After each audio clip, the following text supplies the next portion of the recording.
Okay झालं.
कंठाय शाम्भवे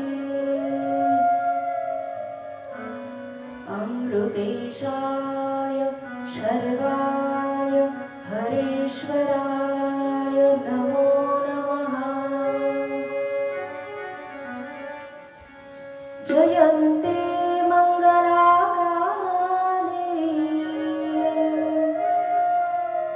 भद्रकाली कपालिनी दुर्गा क्षमा शिवा धात्री स्वाहा स्वधा नमोस्तुते।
महाराष्ट्र ज्यांच्या विचारांनी घडला, असं सकल महाराष्ट्राचं आराध्य दैवत म्हणजे छत्रपती शिवाजी महाराज, ज्यांच्या आरतीने आपण या कथा ज्ञान यज्ञाची सुरुवात केलेली.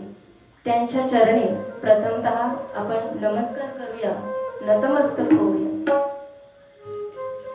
तसेच संपूर्ण महाराष्ट्राचं कुळदैवत म्हणजे आई श्री तुळजाभवानी, जेजुरी निवासी श्री खंडेराया, वयाच्या 32व्या वर्षी निधड्या छातीने ज्यांनी मृत्यूशी झुंज दिली असे धर्मवीर संभाजी महाराज, स्वराज्य संस्थापनेची संप्रेरणा छत्रपती शिवाजी महाराजांना ज्यांनी दिली 450 वर्षापूर्वी, जी आई जगदंबा भवानीचं रूप घेऊन जिजामातेच्या रूपाने प्रकट झाली, अशा राजमाता राष्ट्रमाता जिजाऊ मासाहेब यांच्या चरणी नमस्कार करूया. माझा महाराष्ट्र ही संतांची भूमी आहे, त्यामुळे माझे ज्ञानोबा राय, माझे तुकोबा राय, माझी विठू माऊली, तसेच केवळ महाराष्ट्रातीलच नव्हे बरं का, बारकाईने ऐका, केवळ महाराष्ट्रातीलच नव्हे तर संपूर्ण भारत देशातील सकळ जाती धर्मातील सकळ संत मांदियाळी आणि देवी देवता, कोणी राहिलं का बघा? कोणीच नाही राहिलं.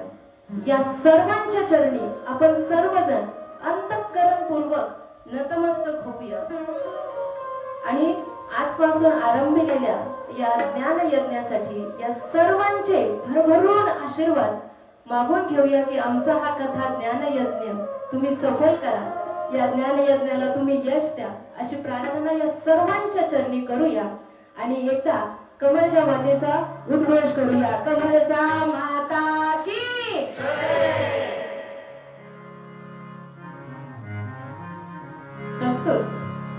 या ठिकाणी हा श्रीमद देवी भागवत कथा ज्ञान यज्ञ जे सांगण्याचं सौभाग्य या ठिकाणी मला प्राप्त होत आहे, त्याचं हे दुसरं वर्ष आहे. त्याआधीही बऱ्याच सेवा या ठिकाणी झालेल्या आहेत, पण मला ही सेवा प्राप्त झाली, मागच्या वर्षी ही सेवा झालेली आणि या वर्षी देखील हे सौभाग्य त्या आई जगदंबेच्या कृपेने या लेकराला प्राप्त झालेलं आहे. ही सेवा कमळच्या माता सेवाभावी मंडळ तसेच समस्त ग्रामस्थ गर्जुले हरेश्वर या सर्वांच्या सहकार्यातून संयोजनातून ही सेवा या ठिकाणी उपस्थित होत आहे. ही ज्ञानरूपी कथारूपी गंगा ही आपल्या द्वाराशी येऊन ठेपलेली आहे. आई जगदंबेची या नवरात्रीच्या पवन पावन पर्व काळावरती आपल्या हातून काहीतरी सेवा घडली पाहिजे. सेवा घडली पाहिजे. सेवेचे अनेक प्रकार आपल्याला सांगता येतील, बऱ्याच प्रकारांनी सेवा करता येते, पण मला असं वाटतं या सर्वांमध्ये जर श्रेष्ठ सेवा कुठली असेल तर ती हे नामयज्ञ आहे, कथा यज्ञ आहे. तिच्या पराक्रमाच्या, तिच्या स्वरूपाच्या, तिच्या शौर्याच्या कथा श्रवण करणे, तिचं स्वरूप कसं आहे हे जाणून घेणे, तिने भक्तांच्या संरक्षणासाठी कसे अवतार धारण केले, त्यांच्यावर कशी कृपा केली, या सर्वांच्या लीला या ठिकाणी वर्णन केल्या जाते आणि त्या अंतःकरणपूर्वक सर्वांनी श्रवण करणे, त्या भगवतीच्या कृपेने आपलं अंतःकरण ओथंबून जाणे, ही मला वाटतं आई भगवतीच्या चरणी आपली खरी सेवा असेल.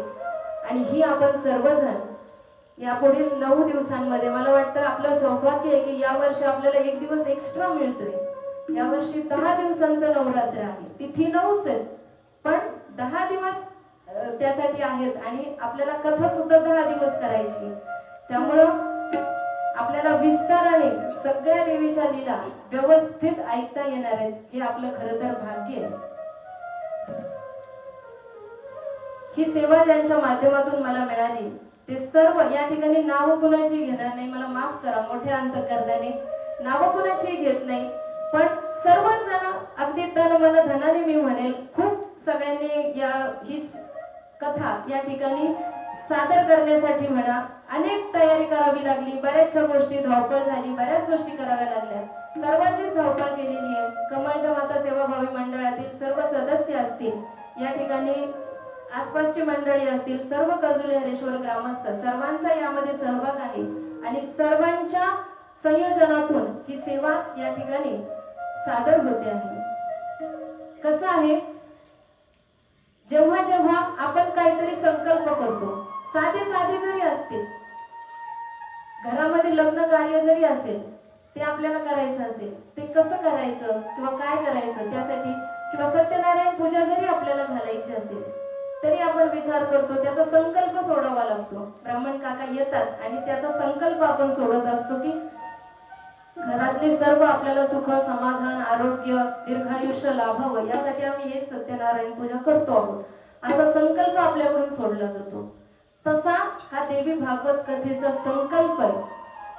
पण खरं सांगू, इतर आपल्या दैनंदिन जीवनातले म्हणूया किंवा आपल्या आयुष्यातील म्हणूया, जे काही इतर संकल्प आहेत ना, हे आपण ठरवू शकतो आणि त्याप्रमाणे आपण करू शकतो, बरोबर ना. म्हणजे या वर्षी समजा आपल्या ज्ञानेश्वरी पारायणाला 100 लोक बसले असतील, पुढच्या वर्षी 150 बसले पाहिजेत, त्याच्या पुढच्या वर्षी अजून 500 झाले पाहिजेत, त्याच्या पुढच्या वर्षी 1000 झाले पाहिजेत, असा आपण संकल्प करतो, बरोबर. आणि त्या जेव्हा आपले संकल्प खरे असतात, सत्य संकल्पाचा दाता नारायण, असे सत्य संकल्प जेव्हा आपल्याकडून होतात ना, तेव्हा तो भगवंत आपल्यावरती कृपा करतो आणि आपले संकल्प तो पूर्णत्वाला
सर्व मनोरथ, असा तो सर्व मनोरथ पूर्ण करतो आणि ते होतात.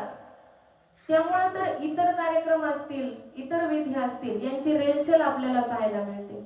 पण श्रीमद देवी भागवत कथा ज्ञान यज्ञ फार कमी प्रमाणात आपल्याला याचं आयोजन झालेलं ऐकायला मिळतं किंवा ते कथा आपल्याला ऐकायला मिळतात.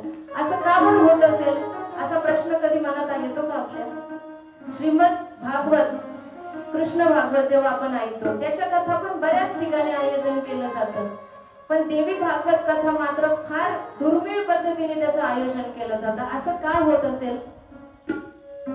कारण इतर कार्यक्रम जे आहेत हे सर्व आपल्या संकल्पाने पूर्णत्वाला जातात. ते संकल्प खरे असतील तर नारायण कृपा करतो आणि ते कार्य सिद्धीत जातात. पण श्रीमद देवी भागवत कथा ज्ञान यज्ञ यासाठी त्या भगवतीने संकल्प करावा लागतो. तिच्या संकल्पाने हा ज्ञानयज्ञ संपन्न होत असतो. जेव्हा तिची आपल्या भक्तांवर कृपा होते, अशी ती आई जगदंबा ही तिच्या संकल्पाने हा ज्ञानयज्ञ हा संपन्न करून घेत असते. म्हणजे या कमळच्या मातेची आपल्यावरती ही अतूट अशी कृपा, या जगदंबेचे आशीर्वाद आणि याची अनेक प्रचिती सर्वांना नेहमीच येत असतात. प्रत्येकाचे अनुभव वेगवेगळे असतील, पण तिच्या कृपेने कुणालाही या परिसरामध्ये कशाची भीती वाटत नाही. जिथं जे कार्य करायला जा तिथे यश मिळतं. आपल्याला कळत नाही आपण याच्यासाठी योग्य आहोत की नाही, किंवा आपल्यामध्ये अशी काय शक्ती आहे की जिथे जाईल तिथे आपल्याला यश मिळते. पण खरं सांगू, ही शक्ती ही आई जगदंबाची इथे बसलेली ना कमळच्या मातेच्या स्वरूपामध्ये, ती आपल्याला पुरवत असते. येता जाताना जरी आपण तिला नमस्कार केला नाही, आपल्याला मंदिरात येऊन तिच्या चरणावरती दंडवत घालता आला, येता जाताना रस्त्याने का होईना पण हात जोडण्याची आपल्याला बुद्धी होते, आईला तेवढं पुरेसं आहे. हो, आईचं अंतःकरण आहे तिचं. आई कशी असते? आत्म्याला ईश्वराचा साक्षात्कार करून देणारी अशी ती आई असते. आता आईवरती किती बोलणार? सगळ्यांचीच आई तशीच असते, प्रेमळ असते, वात्सल्य असते, प्रेम स्वरूप अशी आई असते. ह्या जगदंबेचं स्वरूप कसं आहे? ही सर्व विश्वाचा आधार म्हणून स्थापित झालेली आहे. श्री ब्रह्माला ही सृष्टी उत्पन्न करण्यासाठी जी राजसी शक्ती लागते ही पुरवणारी ही जगदंबा आहे. या विष्णूला या सृष्टीचं पालन पोषण करण्यासाठी जी सात्विकी शक्ती लागते ती पुरवणारी ही जगदंबा आहे. आणि शंकराला या सृष्टीचा संहार करण्यासाठी विनाश करण्यासाठी जी शक्ती लागते ना ती तामसी शक्ती पुरवणारी देखील ही आई जगदंबाच आहे. म्हणजे तो परमात्मा आणि ती जगदंबा. जगदंबा म्हणजे शक्तीच्या रूपाने ती प्रकट झालेली. शक्तीच्या रूपाने त्रिदेवतांना ती सामर्थ्य पुरवते आहे. आणि असं ते सामर्थ्य, ते परमात्मा आणि ती शक्ती, ते तत्व हे दोन्ही एकमेकांपासून कधीच वेगळे करता येत नाही. अशी ती जगदंबा ही तिला वेदांतीची ते परब्रह्म म्हणतात. आणि आपल्यासारखे सर्वसामान्य भक्त जे आहेत ना तिला देवी, आई, जगदंबा जे काही नाव आपण देऊ ना ती प्रेमाने स्वीकारते. बरोबर आहे की नाही? आपले बोबडे बोल जरी असतील तरी जसे लेकराचे बोबडे बोल आईला गोडच लागतात. उच्चार नीट झाला नाही तरी आई त्याला प्रेमाने जवळ घेते, त्याचे पापे घेते, त्याचा लाड गोड कौतुक करते. तसेच आईला देखील तुम्ही कुठल्याही नावाने प्रेमाने वात्सल्याने भरून अंतःकरणाने तिची जर सेवा केली तर ती तिला निश्चित रुजू होत असते. तिचं स्वरूप कसं आहे? श्रीमद देवी भागवत ग्रंथातील प्रथम क्रमांकाचा श्लोक सांगते. सृष्टौ या सर्गरूपाच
श्रीमद देवी भागवत ग्रंथातील श्लोक या ठिकाणी उपस्थित झाला.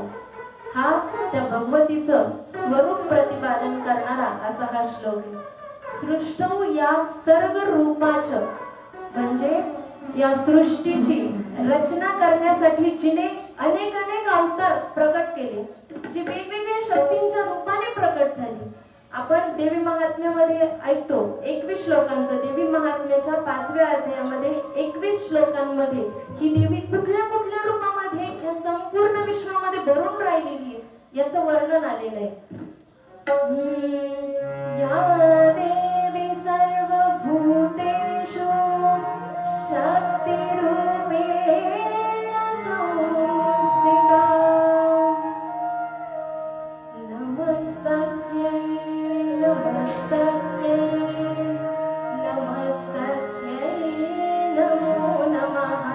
या देवी सर्वभूतेषु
रूपेण छायारूपेण निद्रारूपेण लज्जारूपेण दयारूपेण विष्णू मायेती शब्दिता असं तिचं वर्णन आहे.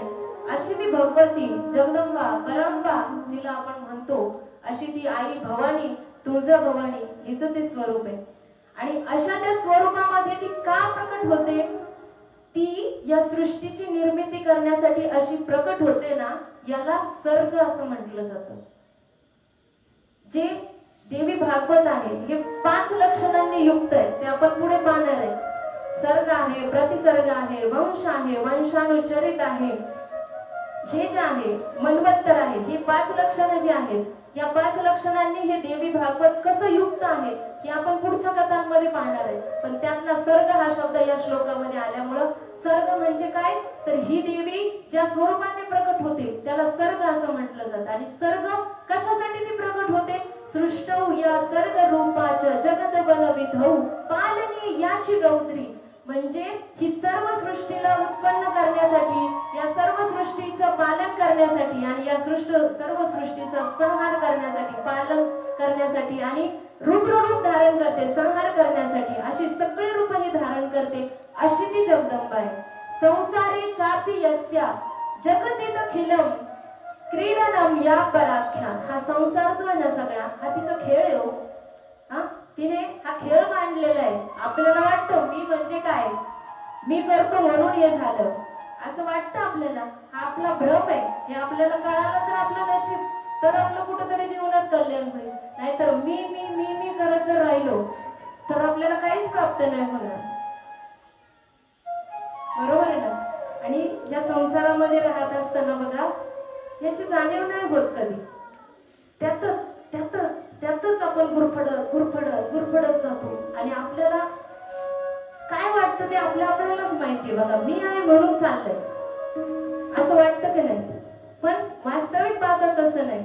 हा संसारे चापी यस्या जगतीत खिलम, हे संपूर्ण जग जे आहे ना, हे क्रीडनम या पराख्या, त्या भगवतीचं ही क्रीडा तिने मांडलेली आहे. संपूर्ण जगामध्ये तीच क्रीडा करते आहे. पश्यंती मध्यमाधो तदनु भगवती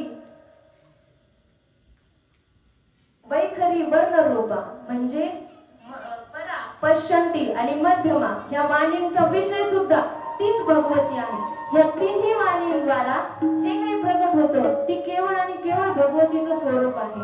आणि म्हणूनच तस्माद वाचम विधी हरी गिरीशा, म्हणजे म्हणूनच हे जे आहेत त्रिदेव जे आहेत, ब्रह्मा विष्णू आणि महेश, ज्यांना आपण या सृष्टीचे चालक मालक समजतो, हे तीनही देव काय करतात? तिलाच शरण जातात.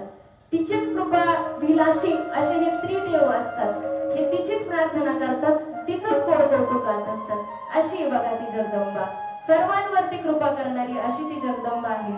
आणि या जगदंबेची आपल्यावरती सुद्धा कृपा आहे. म्हणूनच तिचं असं नाही भेटत ते, तिची कृपा झाल्याशिवाय नाही भेटत ते. म्हणून तर संख्या एवढी आहे आज इथं, असं म्हणता येईल आपल्याला. ज्यांच्यावर भगवतीची कृपा आहे ना, बघा, माफ करा मला धाडसी वाक्य उच्चारते, पण तुम्ही सगळेजण माझ्या पाठीशी आहेत. मला माहिती आहे तुमचंच लेकरू आहे मी, त्यामुळे काही चुकलं तर तुम्ही सांगणार आहेत मला, आणि बरोबर असेल तर पाठ थोपटणारे तुम्हीच आहेत. त्यामुळं धाडसाने बोलेल की त्या भगवतीची कृपा लागते ही कथा श्रवण करण्यासाठी. म्हणूनच तसं पाहिलं तर खरे कौतुकाची गोष्ट आहे की प्रथम दिवस असून सुद्धा आणि गावामध्ये इतर भरपूर कार्यक्रम असून सुद्धा, भरपूर ठिकाणी नवीन मला वाटतं यावर्षी पण उत्सव बरेच सुरू झाले जगदंबेचे, तरी सुद्धा या ठिकाणची उपस्थिती खूप कौतुकास्पद आहे. याचं मला खूप छान वाटतं, म्हणजे कौतुक वाटतंय, आनंद वाटतोय.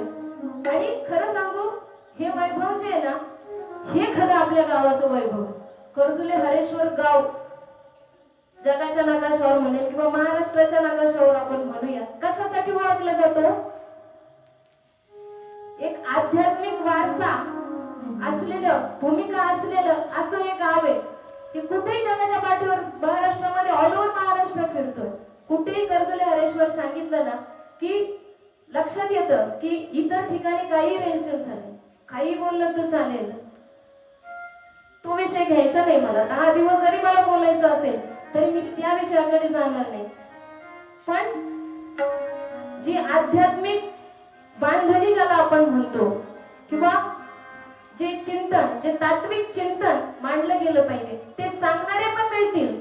जरी दुर्मिळ असतील, जरी मोजके असतील, ते सांगणारेही मिळतील, पण ऐकणारे श्रोत्यांची सुद्धा योग्यता तेवढी असली पाहिजे. आणि मला वाटतं हे आपल्या गावाचं वैभव आहे की कितीही विचलित करणारे, कितीही जरी या संसारामध्ये विचलित करणारे, मनाला विचलित करणारे किती जरी गोष्टी आजूबाजूला आपल्या घडत असतील, तरी सुद्धा या कथा ज्ञान यज्ञासाठी एवढी मोठी उपस्थिती आहे ना, हे आपलं भाग्य आहे, हे आपलं वैभव आहे. आणि आपण सर्वजण भाग्यवान आहोत की आपल्याला इथं येण्याची बुद्धी स्मरती आहे. या गोष्टी श्रवणाला आपल्याला आनंद मिळतोय, हे आपलं भाग्य आहे. काहीतरी पूर्वजन्मीचं सुकृत आपल्या पाठीशी आहे, म्हणून आपल्याला इथे येण्याची प्रेरणा होते. आणि इथं हे सगळे जण जे आलेत ना, सगळे आबालवृद्ध, सर्वांच्या चरणी एकदा अंतःकरणपूर्वक नमस्कार करू इच्छिते. वयाने, ज्ञानाने, मानाने, अनुभवाने सर्व तपोवृद्ध, वयोवृद्ध असे सर्वजण मंडळी तुम्ही आहात, पण तरी सुद्धा या उंच आसनावर बसण्याचा मान या लेकराला तुम्ही दिलाय. बरं, काही फार मोठं अंतःकरण दाखवताय बघा. आणि मला नाही माहित मला इथं बसण्याची योग्यता आहे की नाही, पण पुन्हा सांगेल की लेकराला नसतं माहित त्याची काय योग्यता आहे, पण कदाचित त्या जगदंबेला माहित असतं की आपल्या लेकराला कुठं नेऊन ठेवायचंय. 10 दिवसांमध्ये जे काही ती जगदंबा या ठिकाणी माझ्याकडून बोलून घेईल, जी काही माऊलींची कृपा होईल, जी काही तुकाराम महाराजांची कृपा होईल, जी काही ती विठू माऊलीची कृपा माझ्यावरती असेल, साधू संतांचे आशीर्वाद असतील, श्री गुरु माऊलींचा आशीर्वाद आहे, माझ्या आई वडिलांची पुण्याई आहे, आणि आपल्या सर्वांच्या साथीने माझे सर्व कुटुंबीय इथे जरी मी बोलताना दिसत असले तरी हा 2 तासाचं सेशन इथं फक्त होतो आहे. पण याच्या मागे पडद्यामागचे असंख्य कलाकार आहेत असं मी म्हणेन. ह्या सर्व कलाकारांचे खूप उपकार आहेत की त्यांच्या अथक परिश्रमातून ही सर्व कथा या ठिकाणी मी बोलण्यासाठी उपस्थित होते आहे. त्यामुळं इथं कोणालाही एकाला श्रेय नाही जाता येणार, पण आपल्या सर्वांच्या माध्यमातून आपल्याला ही कथा यशस्वी करायची. आणि मला वाटतं ही कथा यावर्षी या ठिकाणी संपन्न होते आहे, हे मागच्या वर्षीच्या कथेचं यश आहे, त्याचं हे प्रशस्ती पत्रक आहे असं मी समजते. आणि त्याही पेक्षा अजून वरचढ, अजून काहीतरी वेगळं काहीतरी देता येईल, किंवा अजून वेगळ्या जगदंबेच्या लीला मला तुमच्या समोर कशा मांडता येतील, हाच माझा अगदी निरागस प्रयत्न असणार आहे. आणि तुम्ही मोठ्या मनाने ते ऐकून घ्या अशी सर्वांच्या चरणी मी विनंती करेन. सर्वच वातावरण मागच्या वर्षीपेक्षा खूप सारा बदल या वर्षी करण्यात आलेला आहे. आमची सर्व गायक वादक मंडळी उत्कृष्ट साथ या ठिकाणी देत आहेत. उत्कृष्ट साऊंड सिस्टीम व्यवस्था सर्वच अगदी छान पद्धतीने या ठिकाणी करण्यात आलं, आणि या माध्यमातून ही सेवा या ठिकाणी उपस्थित होते आहे. ही जगदंबा जी आहे ना, तिच्या स्वरूपाबद्दल आपण बोलत होतो. सर्व विधी हरिगिरीशा हे तिचं स्वरूप वर्णन करून सांगतात, तिला शरण जातात, तिची शरणागती पत्करतात. आणि ही जगदंबा कशी आहे हे अनेक साधू संतांनी देखील तिचं वर्णन करून सांगितले. कुठल्याही संतांनी त्या जगदंबेचं वर्णन केल्याशिवाय त्यांचं साहित्य पूर्ण केलेलं नाही. नाथ महाराज असतील, माऊली असतील, तुकाराम महाराज असतील, सर्वांनी त्या जगदंबेचं स्वरूप वर्णन करून सांगितलं. आपले नाथ बाबा ज्यांनी तळागाळातील लोकांसाठी वेगवेगळ्या गोंधळ असेल, वासुदेव असेल, कोल्हाटी असेल, जोहार असेल, ह्या सगळे जे आहेत ना, हे सगळ्यांच्या माध्यमातून हे जे ज्ञान आहे, हे परब्रह्म तत्वाचं जे ज्ञान आहे ना, ते तळागाळातील लोकांपर्यंत पोहोचवण्याचं काम केलं. आणि त्यातच जो गोंधळ हा जो प्रकार आहे ना, तो देवीचं स्वरूप वर्णन करण्यासाठी नाथ महाराजांनी प्रकट करून सांगितलं.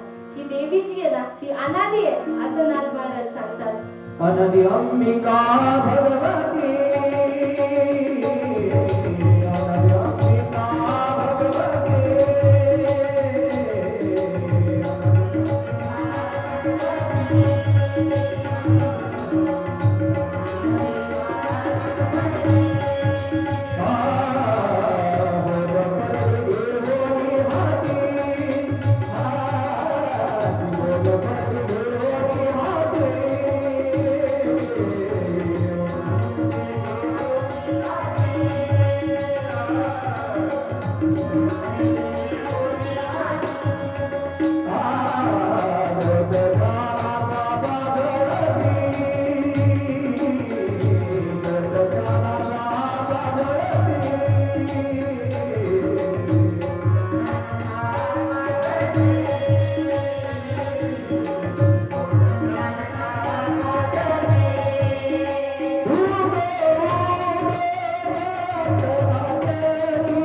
ज्ञानाचा पाजळती उदो उदो भक्त नाचती.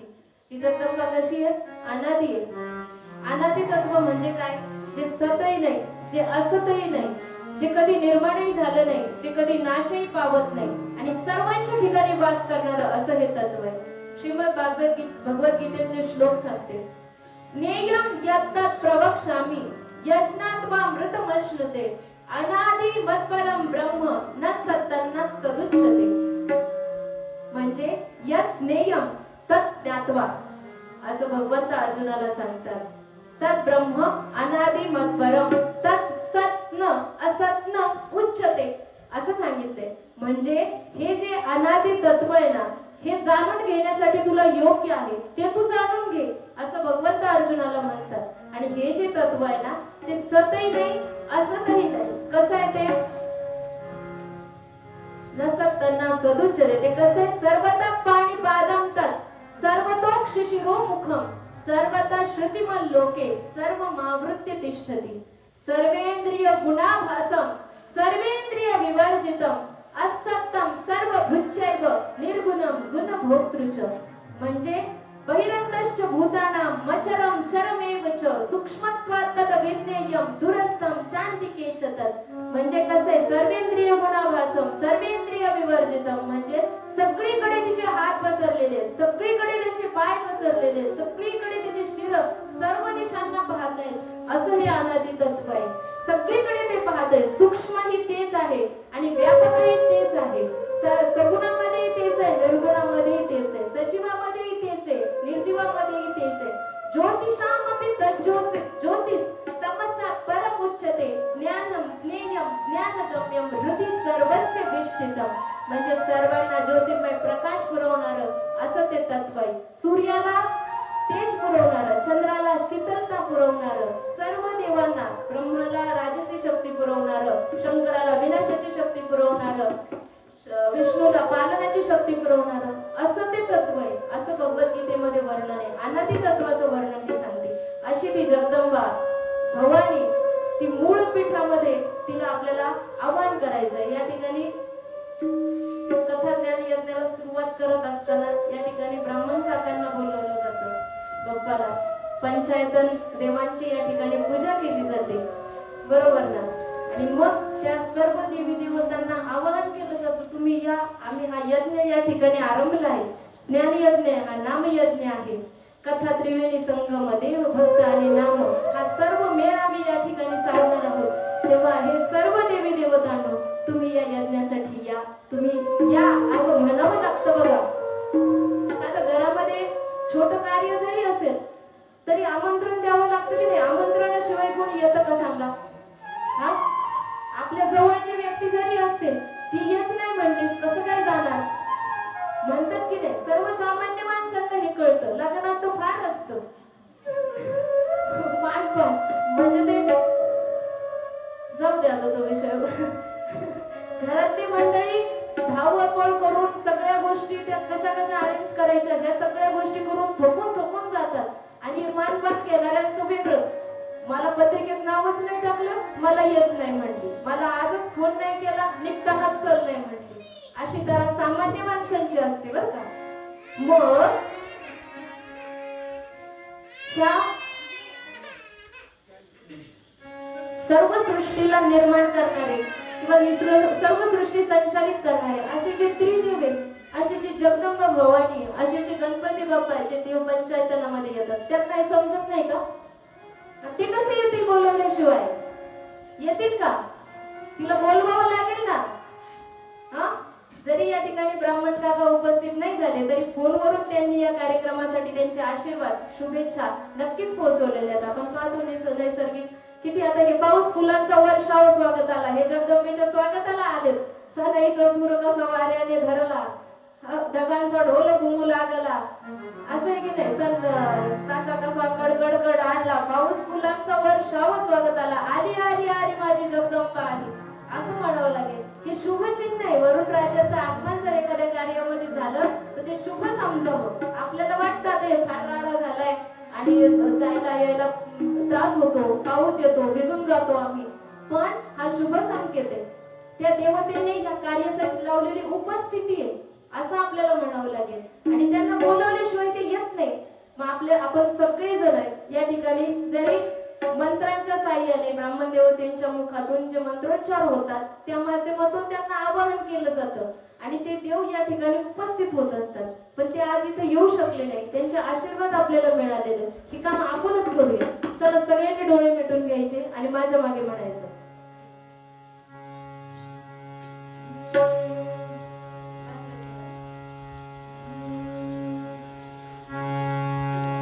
गोंधळा येवो जगदंबे, गोंधळा येवो जगदंबे. म्हणा,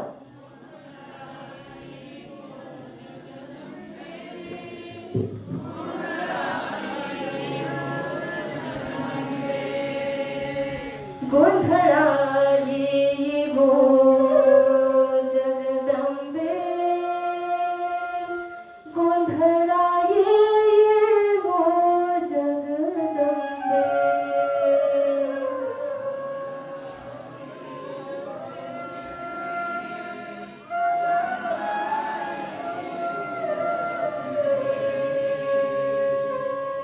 गोंधळा येवो जगदंबे, मूळ पीठ तू अंबे.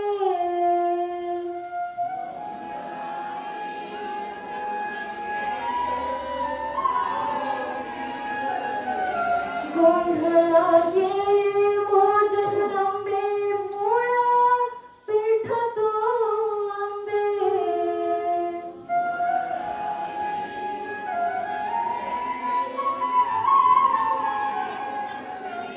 गोंधळा येवो जगदंबे, गोंधळा येवो जगदंबे.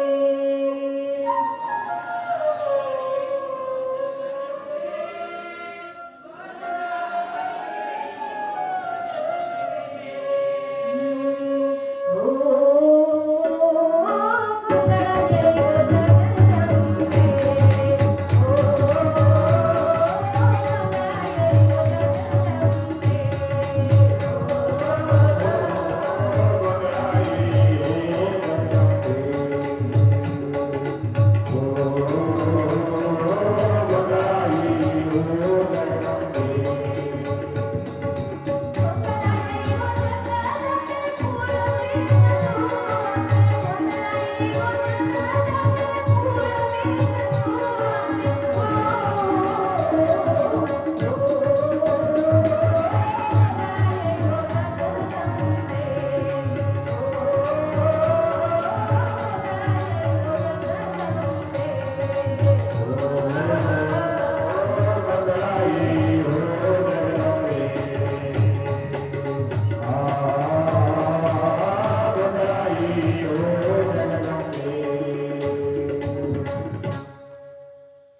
आम्ही हा जो गोंधळ या ठिकाणी मांडलेला आहे, गोंधळ वेगवेगळ्या प्रकारचे असतात बरं का.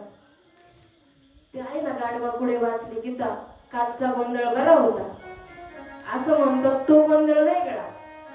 पण हा या नवरात्रीमध्ये हा देवीचा गोंधळ घातला जातो, जागर घातला जातो, म्हणजे देवीची आराधना केली जाते, त्याला गोंधळ म्हणतात. आणि हा जो आम्ही 9 दिवसांमध्ये हा जो गोंधळ घालणार आहोत, तुझं गुणगान करणार आहोत, ते ऐकण्यासाठी, आमच्यावर कृपा करण्यासाठी आई जगदंबे तू या गोंधळाला ये. तू मूळ पीठावरती प्रकट हो आणि या गोंधळाला ये. आता हा गोंधळ कोणी कोणी घातला? व्यास, वशिष्ठ, शुक, गोंधळी, नाचताती, सोहम वेळी, असे की नाही. आता या ज्या कथा आपल्या या पूर्ण ग्रंथामध्ये येणार आहेत, त्याच्यामध्ये वेगवेगळ्या ऋषींनी, वेगवेगळ्या भक्तांनी कसं कसं देवीचा जागर केला, कशी कशी देवीची आराधना केली, हेच तर आपल्याला 9 दिवसांमध्ये ऐकायचे की नाही. कुणी कुणी कसं कसं, वशिष्ठांनी कसा गोंधळ घातला. जेव्हा सुद्युम्नाची कथा येईल, सुद्युम्नाला ते देवी भागवत श्रवण करण्यासाठी वशिष्ठ मुनींनी ते सांगितलेलं आहे सुद्युम्नाला. त्यानंतर मग सुदर्शनाने कथा ऐकली. शुकदेव मुनींना व्यासांनी सांगितलेलं आहे. जनकाने देखील त्यांना तत्वज्ञान त्यांच्या समोर प्रकट करून सांगितलेलं आहे. हा सगळा गोंधळ आहे. हा सगळा देवीचा गोंधळ या सर्व लोकांनी घातलेला आहे. व्यासांनी कधी गोंधळ घातला? व्यासांनी जेव्हा भुवनेश्वरी मातेचं दर्शन करून दिलं बघा, जेव्हा पांडवांनी नाही, कुंतीने किंवा जे धृतराष्ट्र होते, गांधारी होते, यांनी जेव्हा सांगितलं की आम्हाला आमचे जे मृत पूर्वज आहेत त्यांचं पुन्हा एकदा दर्शन करायचंय, तेव्हा ही प्रार्थना त्यांनी व्यासांना केली होती. आणि व्यासांनी त्या भुवनेश्वरी देवीची आराधना करून त्या देवीला प्रकट केलं आणि तिच्या कृपेने त्या सर्वांना मृत सर्व गोत्रजांचं दर्शन घडलेलं आहे. असं हे सगळ्या प्रकारचं गोंधळ त्यांनी घातलेला आहे. आणि हा गोंधळ चंद्रभागेच्या वाळवंटावर पण सगळ्या संतांनी मिळून घातला बरं का. कोणीच मागं नाही राहिलं, सगळ्यांनी मिळून. कधी घालतात गोंधळ? तो सदा सर्व काळ घालतात, पण खास करून कधी घालतात? आषाढी कार्तिकी तुझ्या गोंधळाची राधी हो, आषाढी कार्तिकी तुझ्या गोंधळाची राधी हो, आषाढी कार्तिकी तुझ्या गोंधळाची राधी हो, आषाढी कार्तिकी तुझ्या गोंधळाची राधी हो, कधी कधी गटात जोड वाळवंटी हो, कधी कधी गटात जोड वाळवंटी हो, माझ्या काळजाने अंगावरी करते होती कधी हो, माझ्या काळजाने अंगावरी करते होती हो.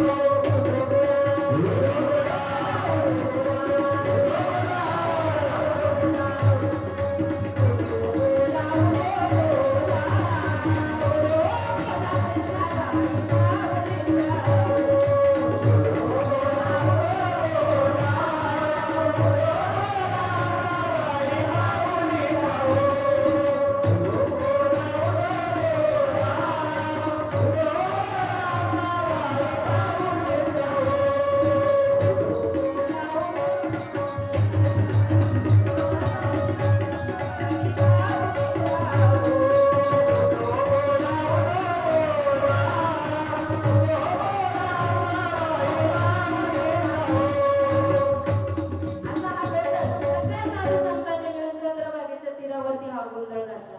आणि ही जगदंबा, जसं मी सुरुवातीलाही सांगितलं, ते परमात्मा तत्व आणि त्याची शक्ती हे दोन्हीपासून आपण जसे वेगळे करू शकत नाही, तीच जगदंबा कटेवरती हात ठेवून ती त्या पंढरपूर मध्ये उभी राहिलेली, अशी ती जगदंबा, असं तिचं स्वरूप आहे. या स्वरूपाच्या कथा आपल्याला ऐकायच्या, सर्वच संतांनी त्याचं वर्णन करून सांगितलं.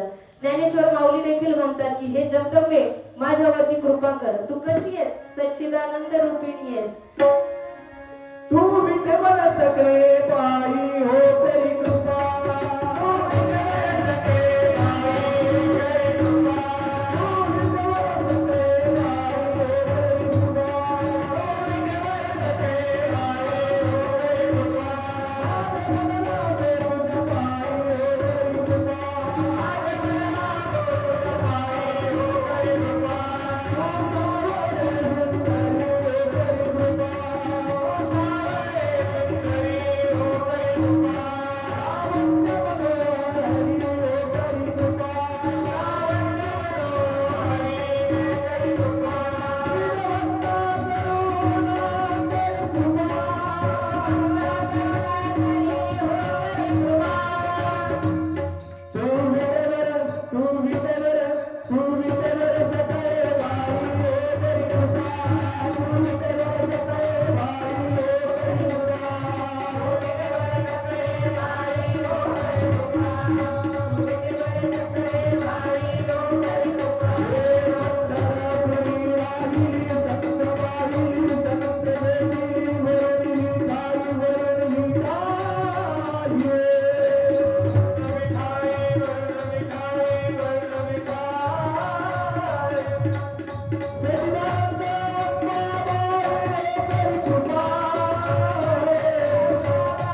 करू देत असं ज्ञानेश्वर माऊली म्हणतात.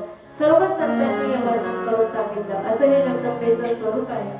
आणि हे जगदंबेची कृपा आपल्याला प्राप्त व्हावी त्यासाठी या कथा आपल्याला श्रवण करायच्या आहेत.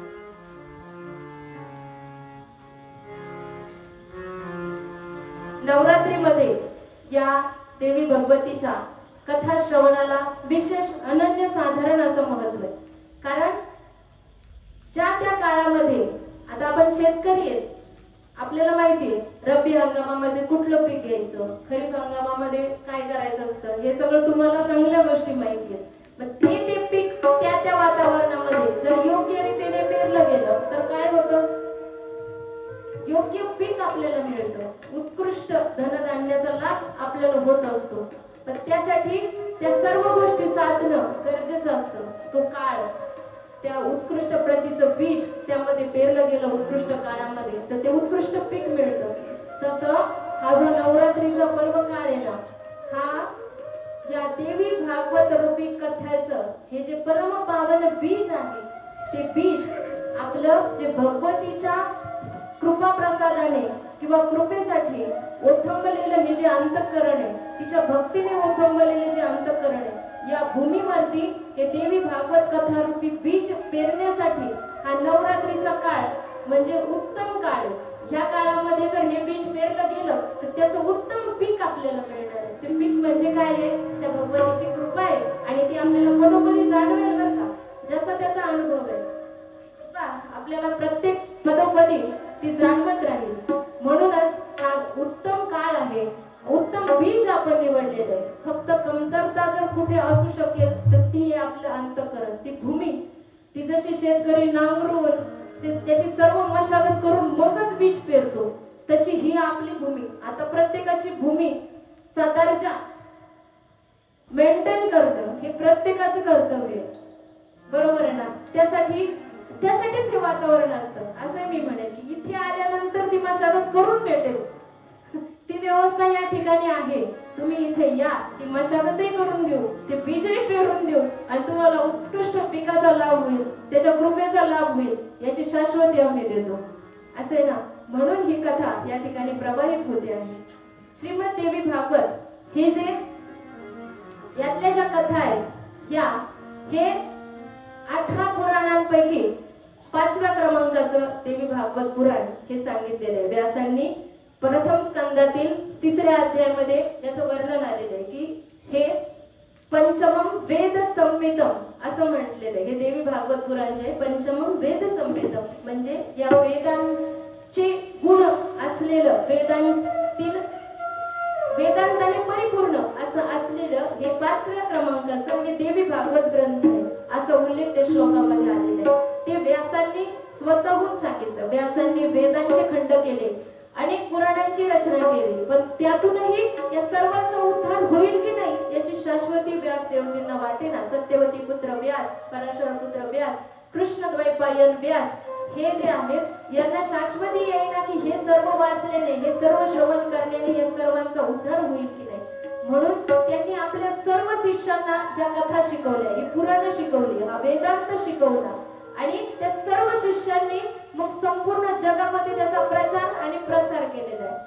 आणि मग जेव्हा आपण इतर पुराण जेव्हा ऐकतो ना, इतर पुराण जे आहेत तर ते आपण आज देवी भागवत महात्म्याच्या ज्या कथा आहेत त्या आज आपण पाहणार आहेत. प्रथम स्कंदातील, द्वितीय स्कंदातील आणि तृतीय स्कंदातील या कथा पुढच्या 1-2 दिवसांमध्ये आपण म्हणजे मागच्या वर्षी त्या विस्ताराने आपण सांगितलेल्या. तृतीय स्कंदापर्यंतच्या कथा अत्यंत विस्ताराने बारीक सारीक त्यातल्या गोष्टी सगळ्या सांगितलेल्या आहेत. पण आपल्याला डायरेक्ट पुढे जाता येणार नाही, त्यामुळं थोडंसं वेगाने का होईना पण त्या कथांना आपण एक स्पर्श करून पुढे जाणार आहोत. आणि मग नंतर चतुर्थ स्कंदातील, पंचम स्कंदातील ज्या कथा आहेत त्या आपण विस्ताराने या ठिकाणी पाहणार आहोत. तर ह्या कथा ज्या आहेत, हे पुराण जे आहेत व्यासांनी आपल्या शिष्यांना सांगितले आणि त्याचा प्रचार प्रसार करायला सांगितला. जेव्हा हे शिष्य मंडळी त्याचा प्रचार प्रसार करू लागले आणि भक्तांच्या श्रवणामध्ये या कथा येऊ लागल्या, त्यावेळी त्या कथेचे जे व्यास आहेत, कथा सांगणारे जे आहेत, प्रवक्ते जे आहेत, ते इतर सर्व पुराणांचे जे प्रवक्ते आहेत ते व्यासांच्या शिष्याच्या रूपामध्ये त्यांना पाहायचं असतं. आलं लक्षात? ते सर्व जे आहेत पुराण हे व्यासांच्या शिष्यांनी प्रसारित केले. त्यामुळे इतर पुराणाचे जे वक्ते आहेत ते व्यासांचे शिष्य स्वरूप म्हणून त्यांना नमस्कार करायचा असतो. पण लक्षपूर्वक ऐका, श्रीमद देवी भागवत जो ग्रंथ आहे तो स्वतः व्यास देवांनी जन्मेजय राजाला सांगितला. परीक्षिती राजाचा मुलगा जन्मेजय राजा जेव्हा परीक्षितीचा तक्षकाच्या दंशाने मृत्यू झाला, त्यावेळी आपल्या पित्याच्या आत्म्याला शांती मिळावी, त्याला पुढील सद्गती मिळावी म्हणून जन्मेजय राजाने सर्पसत्र केलं. ते सर्पसत्र देखील आस्तिक मुनींनी योगमध्ये थांबवलं आणि त्यानंतर मग व्यासांचं त्या ठिकाणी आगमन झालं आणि व्यासांनी स्वतःहून ती श्रीमद देवी भागवत कथा या जन्मेजय राजाला सांगितलेली आहे. सांगण्याचं तात्पर्य हेच की मी बोलते असं नाही, जे वाचलं आहे ग्रंथामध्ये ते सांगते आणि जे खूप मोठ्या मोठ्या अधिकारी व्यक्तींच्या संत महात्म्यांच्या मुखातून जे काही श्रवण झालेले आहे तेच या ठिकाणी बोलण्याचा प्रयत्न करते आहे. तर श्रीमद देवी भागवताचे जे प्रवक्ते असतात त्यांना व्यास स्वरूप मानायचं असतं, व्यासांचं स्वरूप म्हणून ते या ठिकाणी बसलेले असतात. मग असं आहे, इतर पुराण कथा ज्यावेळी सांगितल्या जातात त्यावेळी त्या कथेचे जे प्रवक्ते आहेत त्यांनी इतरांना नमस्कार केला तरी चालतो. पण श्रीमद देवी भागवताचे जे प्रवक्ते असतात ते व्यासरूप असल्याने त्यांनी लवून भजून कुणालाही नमस्कार करायचा नाही व्यासपीठावर आल्यानंतर, असा दंड या ग्रंथामध्ये सांगितलेला आहे. कारण ते व्यासांचं नमोस्तुते व्यास विशाल बुद्धे असे जे विशाल बुद्धीचे व्यास आहेत त्यांच्या ज्ञानातून प्रकट झालेलं हे देवी भागवत ग्रंथ आहे. म्हणून या ठिकाणी नमस्कार करणे म्हणजे प्रवक्ते म्हणजे मी कोणीतरी आहे किंवा इतरही कोणी असतील तर ते नाहीये. या ठिकाणी तुम्ही नमस्कार करतो तो थेट व्यासांना पोहोचतो, ही भावना मनामध्ये घ्या आणि हा दंड या ठिकाणी या कथेचा श्रवणासाठी सांगितलेला आहे.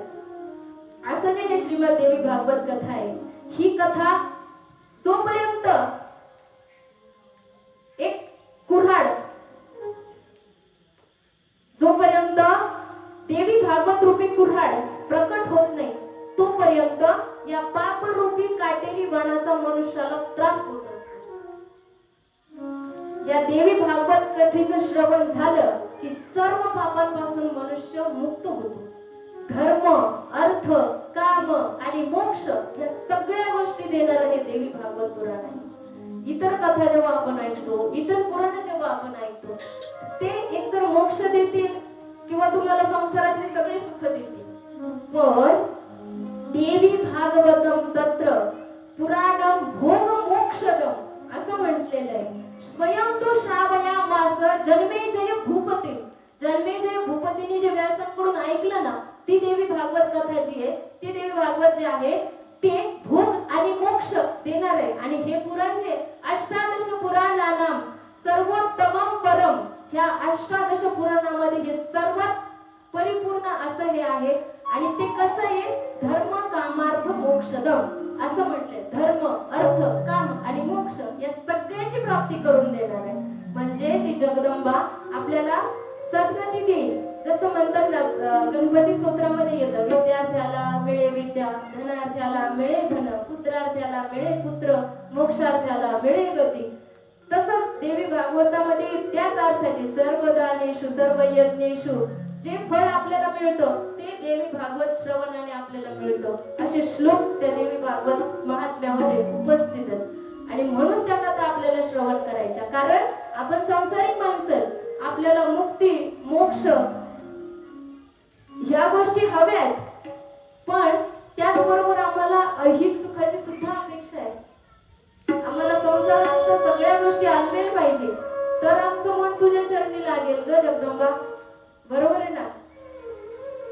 तब्येत ठीक नसेल, साधं उदाहरण घ्या, बाकीच्या गोष्टी सोडून द्या. साधं पाय थोडं दुखत असतील, बसवत नाही, इकडून पाय वरती कर, तिकडून मांडी उचल, मन लागतं का? कोणाला उद्देशून म्हणत नाही, माफ करा मला. पण मला सांगायचं ही गोष्ट की मनाच्या त्या सगळ्या गोष्टीत मन जर स्थिर नसेल तर बसा तुम्ही, काही हरकत नाही. हे सर्वांच सांगते. म्हणजे आजकाल तर पाहायचं झालं ना तर वयोवृद्ध उलट जास्त स्ट्रॉंग आहेत. आमच्या सारख्यांना जास्त कमी वयामध्ये जास्त आदिव्याधींनी ग्रासलेली अशी मंडळी शहरामध्ये गेले ना आपल्याला पाहायला मिळेल. वय आणि ते त्यांना जे विकार त्यांच्यामध्ये आहेत त्याची संगती त्या मानाने गावाकडची मंडळी फ्रेश वातावरणामध्ये राहणारी, दिवसभर काबाड कष्ट करणारी, ते उत्कृष्ट त्यांचं सर्व हेल्थ सांभाळून असतात असं मी म्हणेन. पण मला सांगायचं हे की जेव्हा काही व्याधी शरीरामध्ये असते किंवा काही संसारामध्ये काही संकट आपल्यावरती आले असते, काही आर्थिक आपली परिस्थिती चांगली नसेल, तर आपलं मन त्या कथेमध्ये लागेल का हो? सांगा बरं. नाही लागणार. तेच चिंतन मनामध्ये सारखं सारखं येत राहील. इथं आलं तरी तेच आपल्याला आठवत राहील. म्हणून या जगदंबेचं जर स्मरण केलं, या जगदंबेची जर आराधना केली, तर ती काय करते? ती भोग पण देते आणि मोक्ष पण देते. हे सर्व सुख सुद्धा देते ती. हे देणारी आहे. हे असं हे एकमेव भागवत पुराण आहे, देवी भागवत पुराण आहे, जे आपल्याला भोग पण देतं, मोक्ष पण देतं. धर्म, अर्थ, काम आणि मोक्ष या चारींची प्राप्ती करून देणार असं हे देवी भागवत पुराण आहे. हे पुराण अनेकांनी श्रवण केलं. नैमिषारण्यामध्ये सर्व ऋषी मुनींनी जेव्हा लोमहर्षण सुतांचं त्या ठिकाणी आगमन झालं, रोमहर्षण पुत्र सुत यांचं जेव्हा तिथे आगमन झालं नैमिषारण्यामध्ये, सर्व ऋषी मुनींनी ब्रह्माकडून आम्हाला जसं आता आदिव्याधींचं आपण वर्णन केलं, तसेच सर्व व्याधींनी ग्रस्त असलेले, सर्व चिंतननी व्यग्र असलेले असे सर्व ऋषी मुनी ब्रह्मदेवाकडे गेले की आम्हाला याच्यातून बाहेर निघण्याचा काहीतरी उपाय सांगा. तेव्हा ब्रह्मदेवाने मनश्चक्र त्यांना दिलं आणि हे मनश्चक्र जिथे जाऊन स्थिर होईल तिथे तुमच्या मनाला शांतता मिळेल असं सांगितलं. म्हणजे मनाला जिथे स्थिरता मिळते ना, तिथेच आत्मिक शांती आपल्याला मिळत असते. बरोबर आहे? नाहीतर मन कसं आहे? चंचलम मन कृष्ण प्रमाथे बलवदृढम तस्याहम निग्रहम मन्ये वायुरीव सुदुष्करम. 6व्या अध्यायामध्ये श्रीमद भगवद्गीतेच्या बोलले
अभ्यासेन तु कौंतेय वैराग्येन च गृह्यते.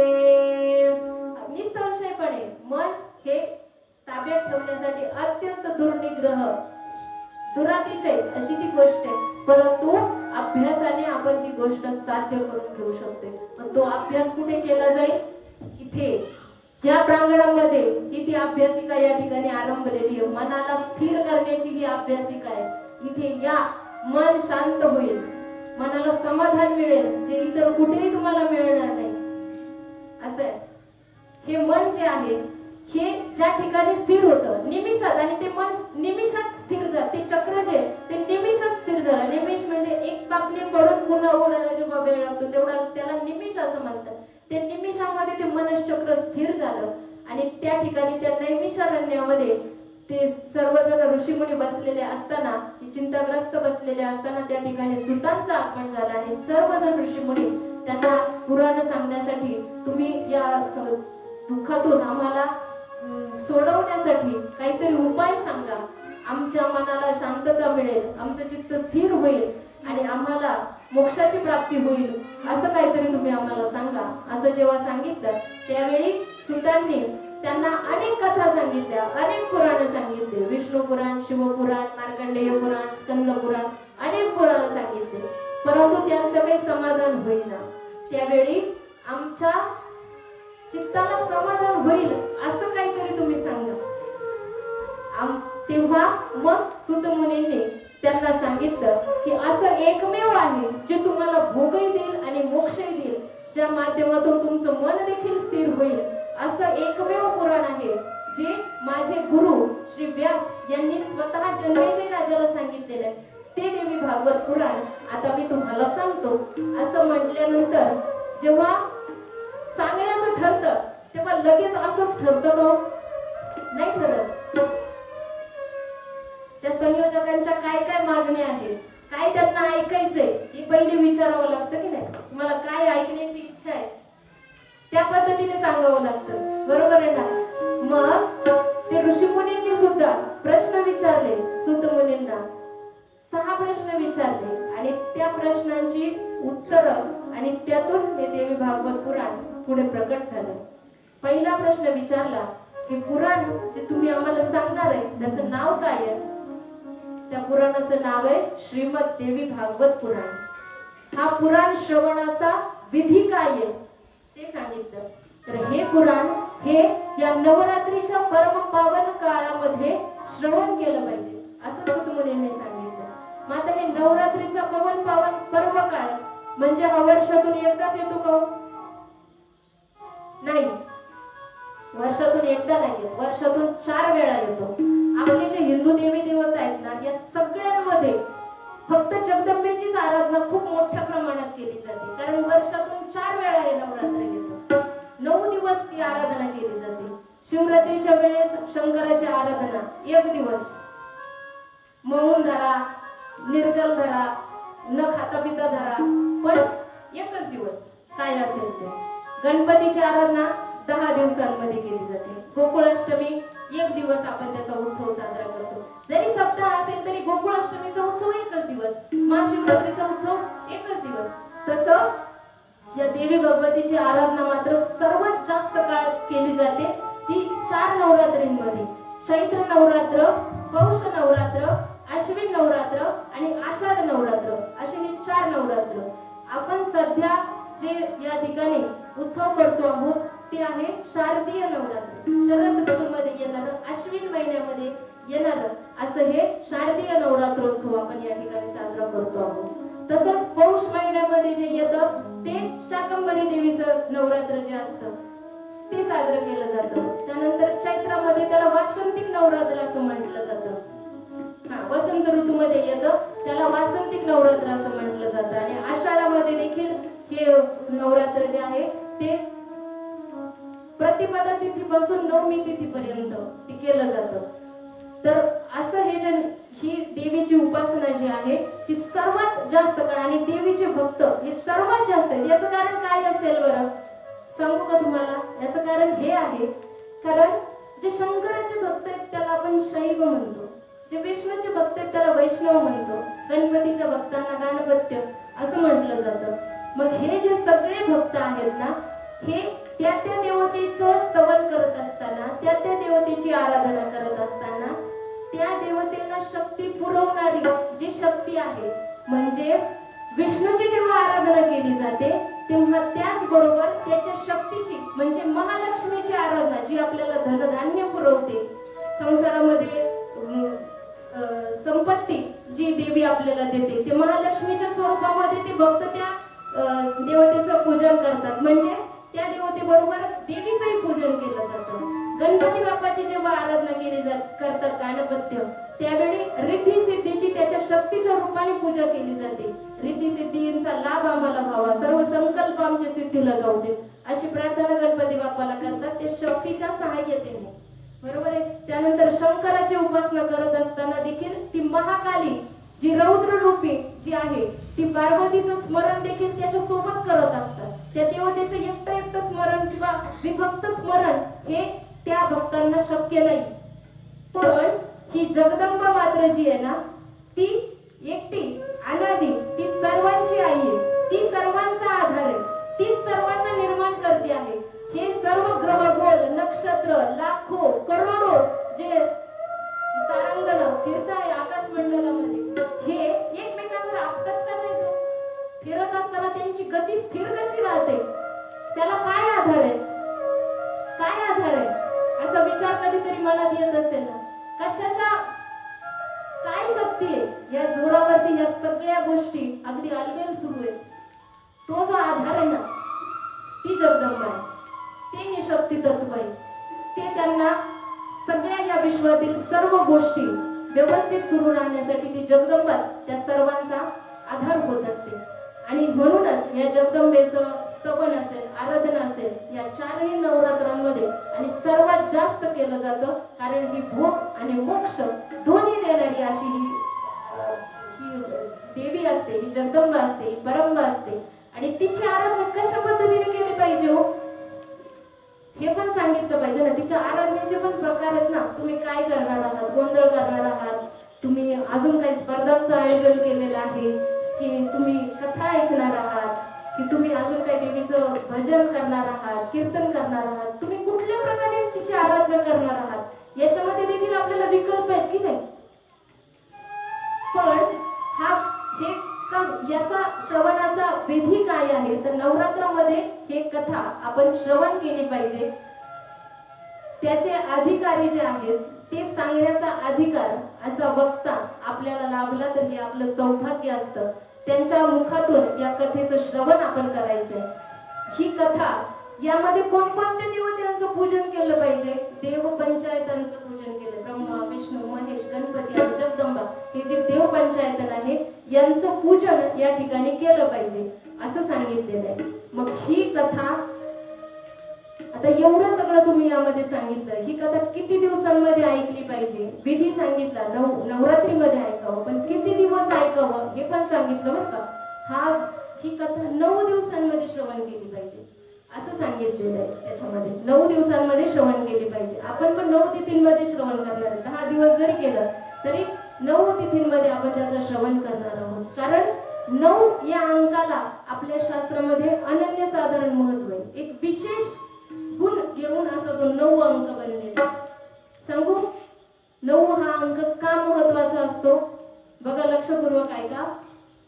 कारण हा जो 9 अंक असतो ना, त्याच्यामध्ये आपण कुठलाही अंक मिसळा, 9 मध्ये 1 मिसळला किती होईल, ऐकताय ना तुम्ही, झोपले नाहीत ना तुम्ही.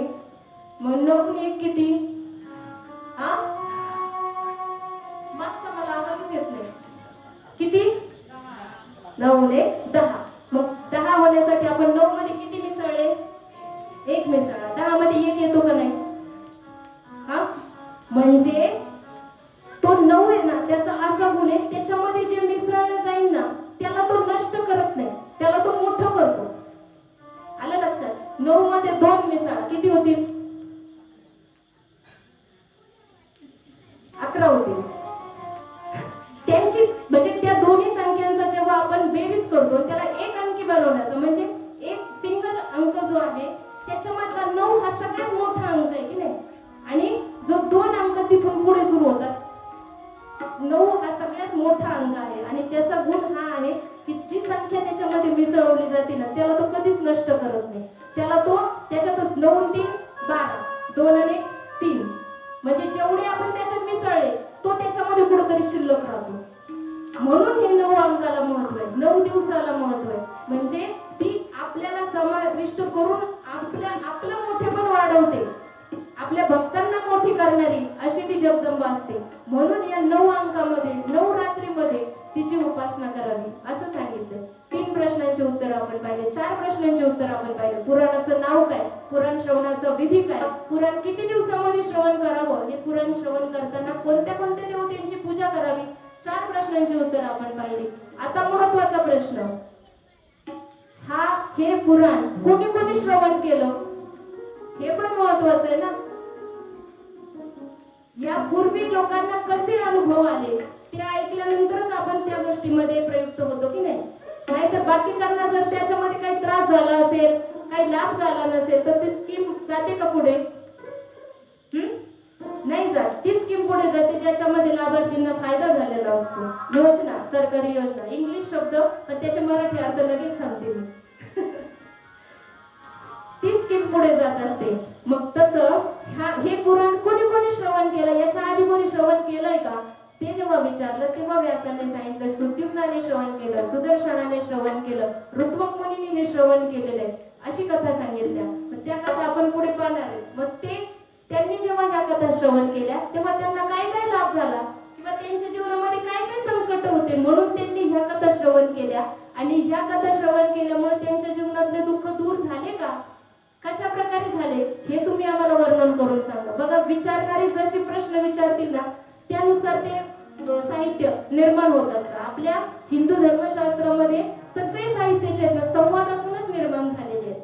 आणि सगळ्यात महत्वाचं म्हणजे जो सांगणारा वक्ता आहे तो ज्ञानी असेल, तो काय ज्ञान प्रकट करेल ही गोष्ट वेगळी, त्याचं महात्म्य आपण कमी ठरवू शकत नाही.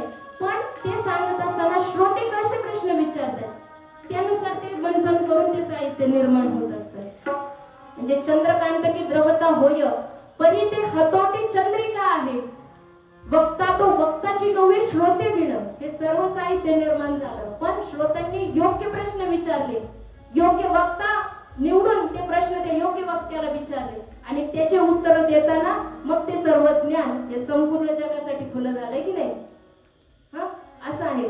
मग हे सहाही प्रश्नांची उत्तरं पाहिले. आता मग ते म्हणाले मग आता ठीक आहे, आता असं असं आहे, मग हा लाभ सर्वांना झालेला आहे, मग आता तो कशा प्रकारे झाला सांगा आम्हाला जरा वर्णन करून. बरोबर आहे ना. मग त्या कथा सुरू.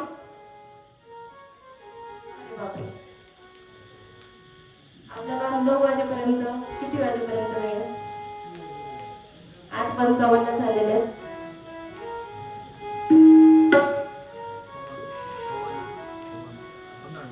एक कथा आपण पाहूया आणि बाकीच्या कथा मग आपण उद्याच्या कथा भागामध्ये श्रवण करणार आहोत. आता हे महात्म्य सांगणे म्हणजे आता जसे श्रोत्यांनी ते प्रश्न विचारले, त्या ऋषी मुनींनी प्रश्न विचारले, तसे आपले हे जाणकार मागच्या वर्षी कथा श्रवण केलेले श्रोते आहेत त्यांना माहिती आहे या सगळ्या गोष्टी. पण जे नवीन आलेली मंडळी आहे किंवा कधीतरी विसर पडतो, मग आपण हे का करतोय बाबा, तिकडे बाकी ठिकाणी एवढं मस्त सगळ्या गोष्टी सुरू आहेत, तिकडे मोठे मोठे बक्षीस आहेत, अजून अजून काय काय आपल्याला मनोरंजन होईल अशा गोष्टी मिळतात, मग आपण इथे का यायचं, याचं उत्तर म्हणून हे प्रश्न या ठिकाणी सांगितलेले आहेत. उत्तम वर्णन करून सांगितले. हे पाहिजे असेल ना तर तुम्ही इथे या. ते म्हणजे चॉकलेट आहे. बालवाडीत जाताना मुलाला आई चॉकलेट देते, तुला चॉकलेट देते, शाळेत जा आणि मग तिथे गेल्यावर त्याला आपोआप गोडी लागते. म्हणून ज्यांना त्याची गोडी नाही ना, परमार्थाची गोडी नाही ना, त्या लोकांसाठी त्या गोष्टी आहेत असं मी म्हणेन. वादग्रस्त विधान मला करायचं नाही किंवा सगळ्या गोष्टी उत्तमच आहेत, पण त्या लोकांनी यावं आणि त्यांना आरती म्हणा किंवा इतर भजन पूजनाच्या माध्यमातून ती गोडी लागावी म्हणून या बाकी गोष्टींचं पण आयोजन करावं लागतं. पण हे कर्जनी हरेश्वरचे ग्रामस्थ जे आहेत ना त्यांची आवडच वेगळी बाबा. त्यांना वेदांत ऐकायला आवडतो, त्यांना निखळ परमार्थ करण्याची त्यांना सवय आहे. हे आपलं वैभव आहे आणि त्यामुळं या कथेसाठी देखील आज ही उपस्थिती आहे ना, ही प्रथम दिवसाची उपस्थिती आहे. मला नाही वाटत पुढे आपल्याला हा हॉल पुरेल म्हणून, त्यामुळं लवकरात लवकर आजूबाजूला बसण्याची व्यवस्था आपल्याला करावी लागणार आहे बरं का संयोजक मंडळी. आज पहिल्या दिवशी जर एवढी उपस्थिती, आता हे लोक तर रोज असणार, याच्यामध्ये अजून वाढत राहणार. म्हणजे बसण्याची व्यवस्था संयोजक मंडळींसाठी एक चॅलेंज आहे, पण त्या भगवतीच्या कृपेने सगळी व्यवस्था होईल. दिवसभर एवढं सगळं गोंधळ पावसाने घातलेला असताना सुद्धा कथेच्या वेळेला बरोबर त्याने थोडासा विराम दिलेला आहे आणि सगळी लोक या ठिकाणी व्यवस्थित पोहोचू शकलेले आहेत. मग अशा प्रकारचं हे सांगायचं की हे श्रवणाने कुणाला काय काय लाभ झाला.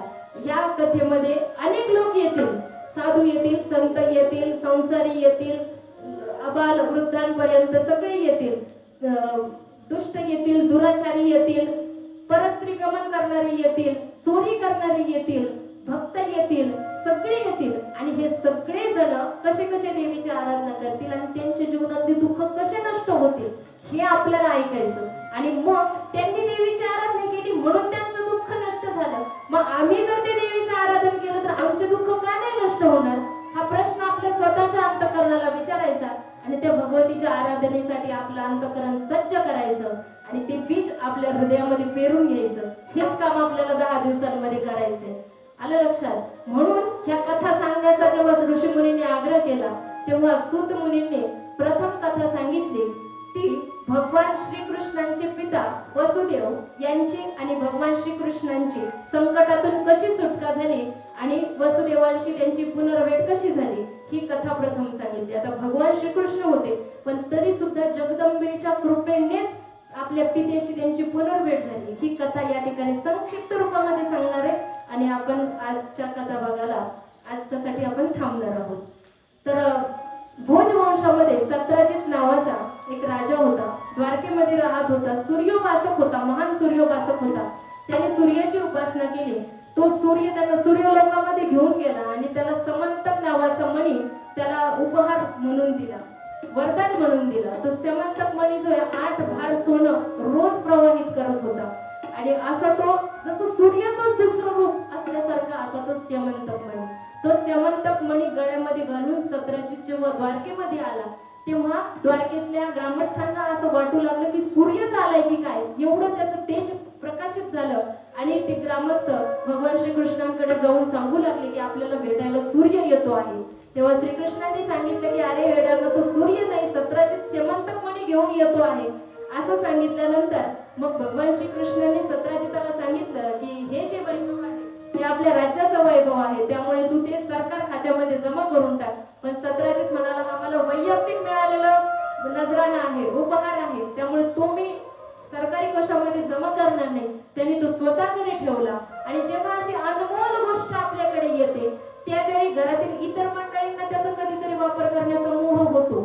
गाडी असेल, इतर गोष्टी असतील, तर ते दागिने असतील. आता दागिने एकमेकींना देण्याचा जमाना राहिलाच नाहीये, पण घरातल्या घरात चालतो. सासूच्या सुनेला गावागावांमध्ये अशा गोष्टी चालू शकतात. मग तसं सत्राजिताचा भाऊ जो होता प्रसेन, त्याला इच्छा झाली की आपल्या भावाने आणलेला हा जो मणी आहे हा इतका तेजस्वी मणी आहे, मग तो घालून मला देखील मिरवायला भेटलं पाहिजे, मला देखील गावात जाता आलं पाहिजे, दाखवता आलं पाहिजे आमच्याकडे हा मणी आहे. बरोबर आहे ना. मग त्याने काय केलं, एक दिवशी तो मणी गळ्यामध्ये घातला आणि घोड्यावर बसून तो जाऊ लागला.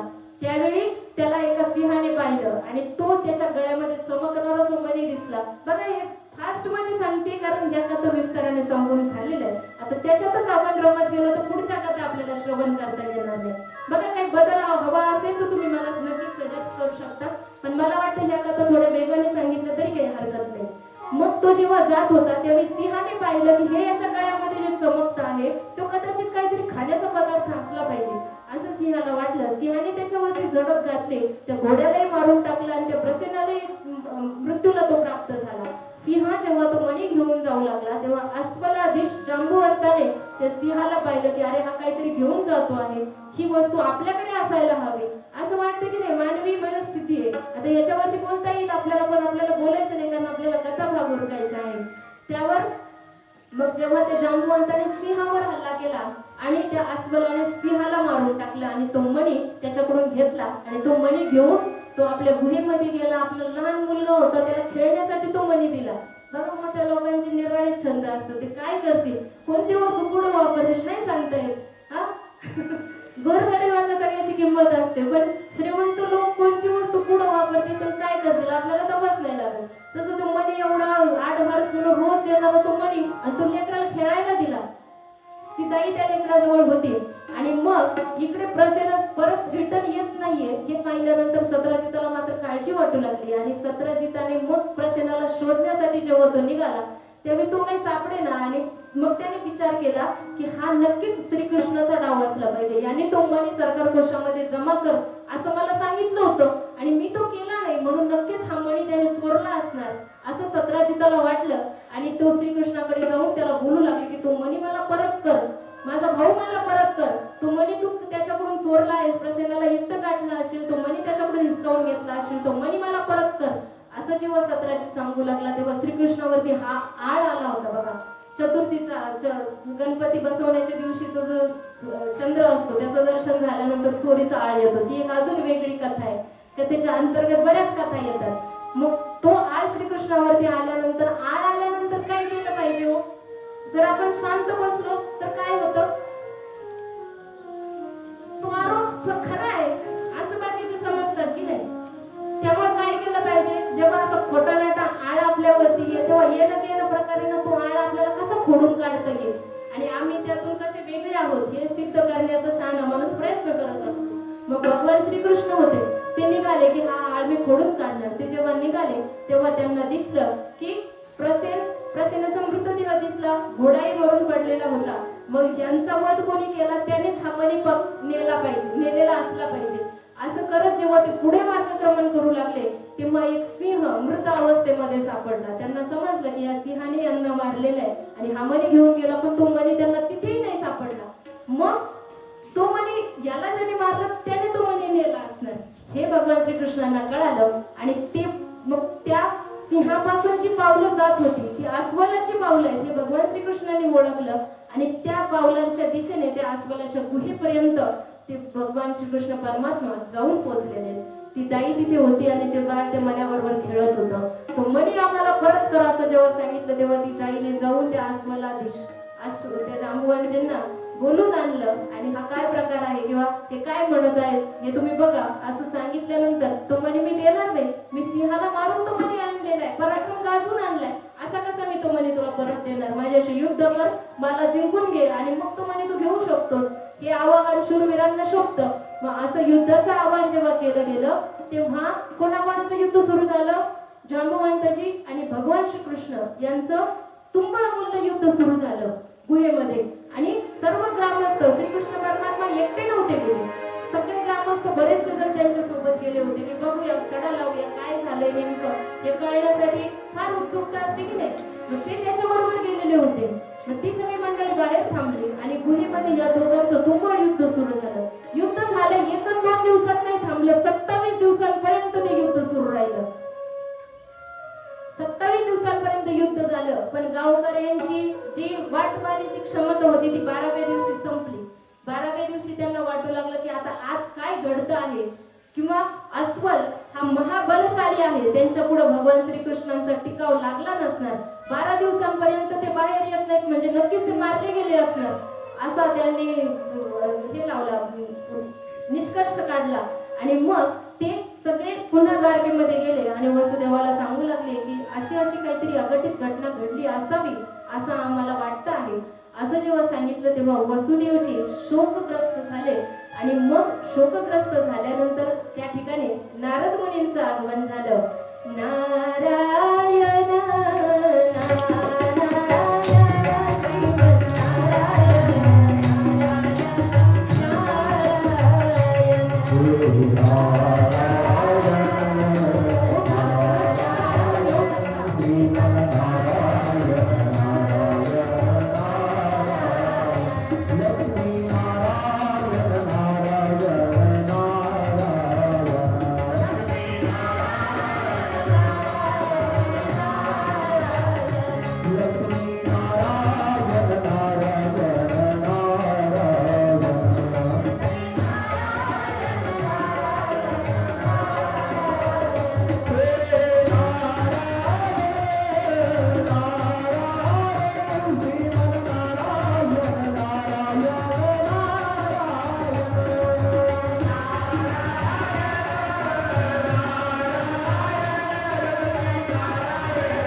वसुदेवजी आपल्या मनाची अवस्था, आपण किती दुःखी आहोत, पुत्राचं आगमन होत नाही, काहीतरी अघटित त्याच्या बाबतीत घडलंय की काय असं जेव्हा एखाद्या पित्याच्या श्रवणी येतं त्यावेळी त्याच्या मनाची अवस्था काय होत असेल याचा आपण फक्त अंदाजच लावू शकतो. आणि अशी अवस्था नारद मुनींना जेव्हा वसुदेवजी वर्णन करून सांगू लागले तेव्हा सांगू लागले की यावर काहीतरी उपाय तुम्ही सांगा. मग तो उपाय सांगत असताना नारद मुनींनी सांगितलं की नवरात्रीमध्ये 9 दिवसीय देवी भागवत कथेचं तुम्ही आयोजन करा, ती कथा तुम्ही श्रवण करा आणि त्या कथेच्या पुण्याईने जगदंबेची कृपा होईल आणि नक्कीच तुमचा पुत्र हा पुन्हा तुम्हाला येऊन मिळेल. असं जेव्हा नारद मुनींनी सांगितलं तेव्हा वसुदेवांनी सुद्धा त्यांचा एक अनुभव त्यांच्याशी शेअर केला होता. वसुदेवजी देखील सांगू लागले हे देवी भागवत जे पुराण आहे किंवा या देवी भगवतीच्या ज्या कथा आहेत ना याबद्दलचा या आधीही मला आलेला अनुभव आहे. बघा माणसाला अनुभव येतात पण जेव्हा संकट येतात ना त्यावेळी नेमकं माणसाला ते आठवत नाही की त्यावेळी आपण काय केलं होतं. ते जर आता केलं तर आपण ते दुःख आपलं नष्ट होईल पण ते समजण्याची क्षमता त्या अवस्थेमध्ये माणसाकडे नसते. मग त्यावेळी योग्य मार्गदर्शक जेव्हा आपल्या समोर येतो त्याच्या माध्यमातून आपल्याला ते स्मरण होतं आणि ते केल्यानंतर आपलं दुःख दूर होत असतं. तेव्हा वसुदेवजींनी देखील सांगितलं की त्या जगदंबेच्या आराधनेचं जे महात्म्य आहे ते यापूर्वीही मी अनुभवलेलं आहे. कधी अनुभवलं जेव्हा भगवान श्री 6 पुत्र वसुदेवाचे जेव्हा मारले गेले याच्यामध्ये कारागृहामध्ये 6 पुत्रांना कंसाने मारलं त्यावेळी मग वसुदेवांनी गर्गाचार्यांना प्रार्थना केली होती की हे फार अघटित घडत आहे आणि 8वा पुत्र वसुदेवाला मारणार आहे अशी आकाशवाणी झालेली आहे. मग हे सगळं जे आम्हाला जे दुःख प्राप्त होत आहे यातून आमची सुटका करा यासाठी काहीतरी उपाय सांगा असं गर्गाचार्यांना जेव्हा विचारलं तेव्हा त्यांनी तेव्हा देखील वसुदेवांना देवी भागवत कथा श्रवणाचं सांगितलं होतं. पण वसुदेवजी म्हणले मी आता त्या अवस्थेमध्ये नाही. कारागृहामध्ये देवी भागवत कथेचं आयोजन करणं ती कथा श्रवण करणं किंवा त्या योग्य कोणा वक्त्याला बोलून तिथं सगळ्या गोष्टी करणं मला शक्य नाही.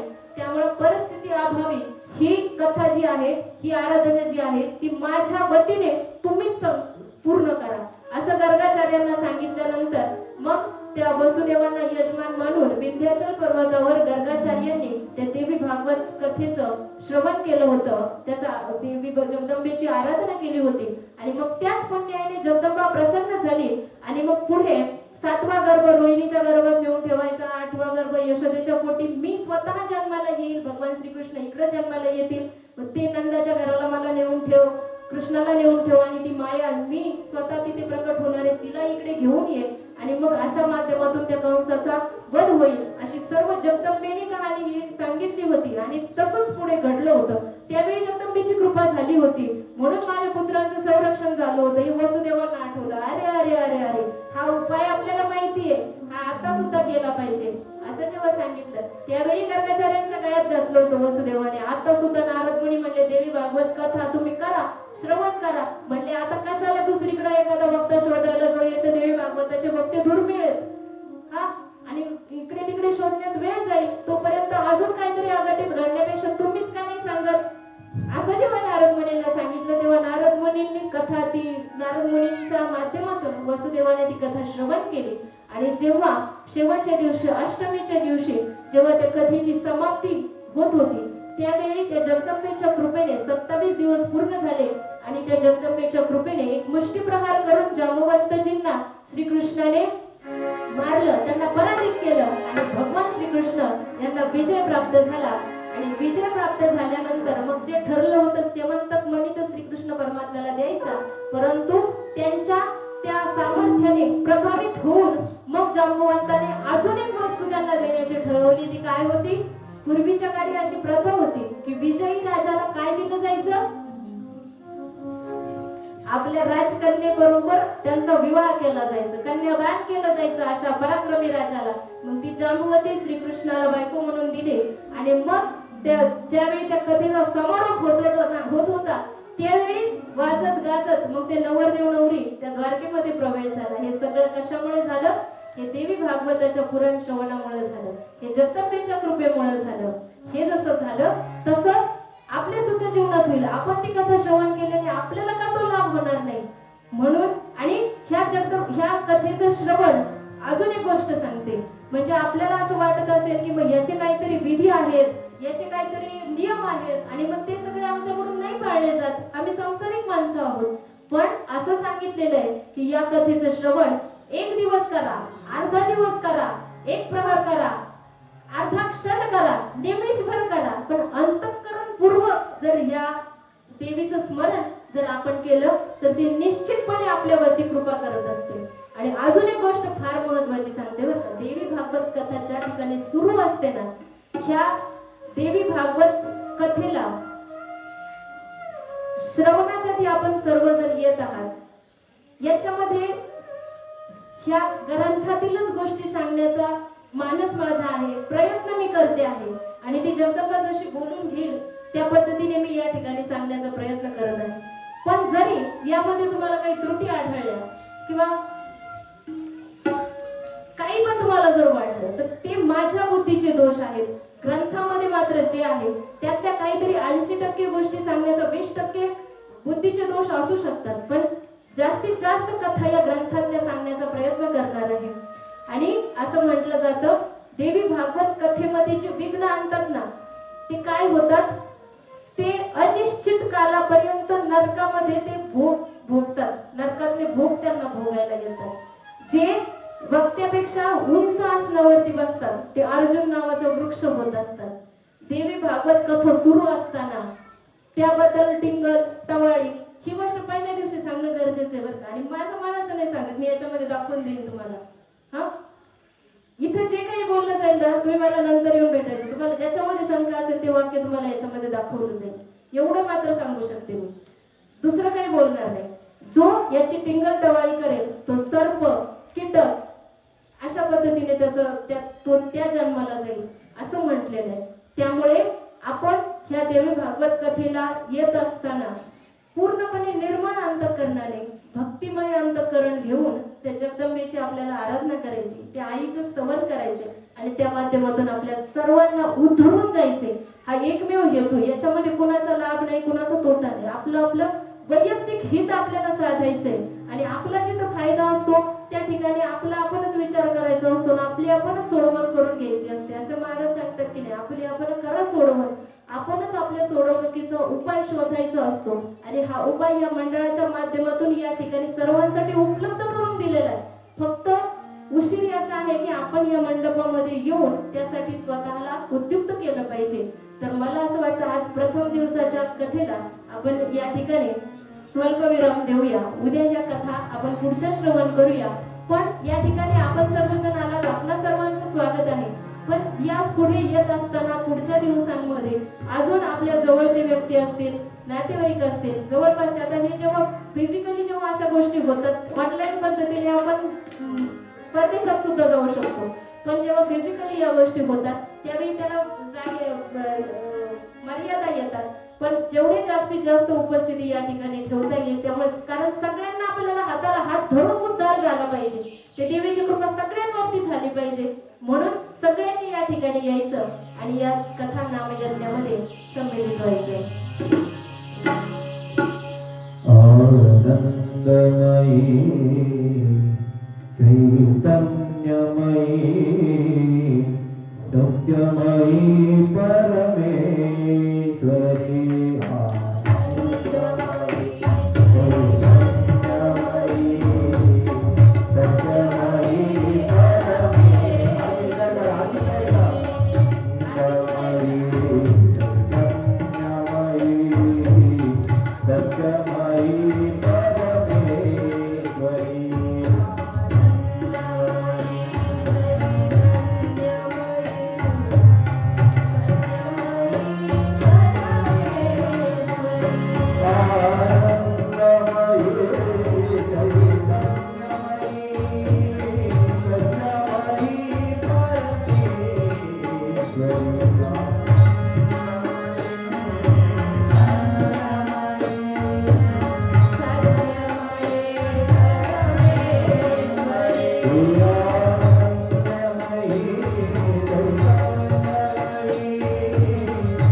अंगाला